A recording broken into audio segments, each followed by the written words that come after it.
அனைவருக்கும் வணக்கம். திணிப்பு என்பது வேறு, விருப்பம் என்பது வேறு. எப்படின்னு பார்த்தீங்கன்னா, இப்போ மாட்டுக்கு தங்க தட்டில வச்சு வாழைப்பழத்த குடுத்தீனாலும் அதுக்கு பிடிச்சா தான் சாப்பிடும். அது பிடிக்கலைன்னா நீ கோடி ரூபா கொடுத்து கூட சாப்பிட முடியாது. அதே அதுக்கு பசியா இருந்ததுன்னா, புல்ல கூட பிரியமா திங்கும்.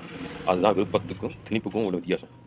இது ஐந்தறிவு உள்ள மிருகங்களே எப்படின்னா, 6 அறிவு படைத்த அதிலும் 5300 ஆண்டுகள் வரலாறு கொண்ட ஒரு சிறந்த தமிழ் சமுதாயத்தின் மீது ஒரு இந்தியை கொண்டு வந்து திணிப்பது எவ்வளவு பெரிய மோசமான செயல். இந்தி வந்துங்க உண்மையை சொல்லப்போனால் அவரோட வரலாறு 1500 வருஷத்துக்கு மேலே கிடையாது. ஆனால் தமிழோட வரலாறு 5300 ஆண்டுகள் இப்போ கிடைத்த சான்றுபடி. இதை விட இன்னும் பழமையான இருக்கலாம், இன்னும் அது போக போக தெரியும். மொத்தத்தில் இவங்க முதல்ல இந்தியை கொண்டு வர அறிவு வளர்க்கணுங்களாக கிடையாது.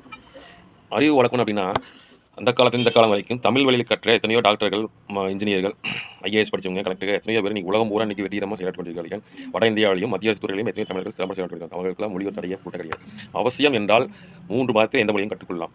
அதனால் மொழி வைத்துத்தான் ஒருத்தர் அறிவு வளர்க்கணும் அப்படிங்கிறது ஒரு முட்டாள்தனமான கொள்கை. இவர்கள் எதற்கு இந்த மொழியை கொண்டு வந்து திணிக்கிறார்கள் என்றால், ஒரு மாநிலத்தினுடைய மொழிக் கொள்கை என்பது மாநில அரசு சம்பந்தப்பட்ட விஷயம். சட்டப்படி அதில் எந்த ஒரு மத்திய அரசோ அதை இன்னும் மற்றொரு மொழியை கொண்டு மாநிலத்தில் திணிக்க முடியாது. ஆனால் சட்டத்தையும் மீறி இவர்கள் நிதி நிர்பந்தத்தின் மூலம் 3 மொழிகளில் ஒரு மொழியாக இந்தியை கொண்டு வந்து திணிக்க முயற்சிக்கிறார்கள். இதை நாம் அனுமதித்தால் நாளை இதே நிர்பந்தத்தின் மூலம் இவர்கள் கொண்டு வந்த இந்தி மொழியை முற்றும் முதலுமாக பயிற்று மொழியாக அறிவிக்க வேண்டும். அப்பொழுதுதான் நிதி தருவாங்க சொல்வார்கள். இந்தியை பயிற்று மொழியாக அறிவித்தால் தமிழ் நிலை என்னவாக என்று யோசித்து பாருங்கள் தமிழர்களே. நமது பாரம்பரியம் கலாச்சாரத்தோடு பின்னி பிணைந்து தமிழ் பாரம்பரியம் 5300 ஆண்டுகளான தமிழ் பாரம்பரியம் மிக்க மொழியான தமிழை ஒழித்துக் கொட்டும் ஒரு மிகப்பெரிய மொழி அழிப்பு முயற்சி தான் இது. அவர்களுடைய எண்ணம் எல்லாம் இந்தியாவை இந்தி பேசும் ஒரே தேசமாக ஆக்க வேண்டும். அதற்காகத்தான் திட்டமிட்டு ஒவ்வொரு சதிகளை செய்து கொண்டிருக்கிறார்கள். மொழிவாரி மாநிலங்களை உடைக்க வேண்டும், மற்ற மொழிகளை இல்லாமல் செய்ய வேண்டும். அது அவ்வளவு எளிதா? இல்லை அது முடியும் அவர்களால்? ஒரு மனிதன் மதத்தை கூட தாண்டி சென்று விடுவான், ஆனால் தன் தாய்மொழியை விட்டே கொடுக்க மாட்டான். அதற்கு உதாரணம் எடுத்திங்கன்னா பாகிஸ்தானும் பங்களாதேஷும் ரெண்டும் ஒரே மதத்தை சேர்ந்தவர்கள் தான். ஆனால் ஏன் பிரிவினை வந்தது? வங்க மொழி பேசுபவர்கள் பங்களாதேஷ், உருது மொழி பேசுபவர்கள் பாகிஸ்தான்காரங்க. உருதுமொழி உருதுமொழியின் ஆதிக்கத்தை வங்கதேச மொழி முஸ்லீம்களிடம் செலுத்த போய் அவர்களுடைய எதிர்ப்பின் காரணமாக தான் பங்களாதேஷ் என்ற ஒரு நாடு பிரிந்தது.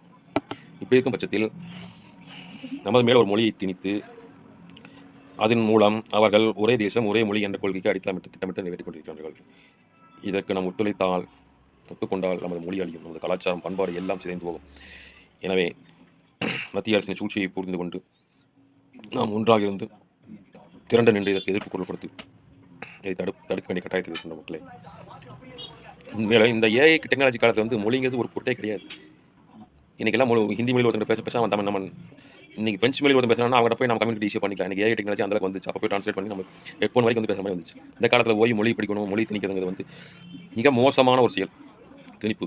இதை நாம் ஒடுக்கியே தீர வேண்டும். 1 2 இதை எதிர்ப்பு மக்களே. நன்றி, வணக்கம்.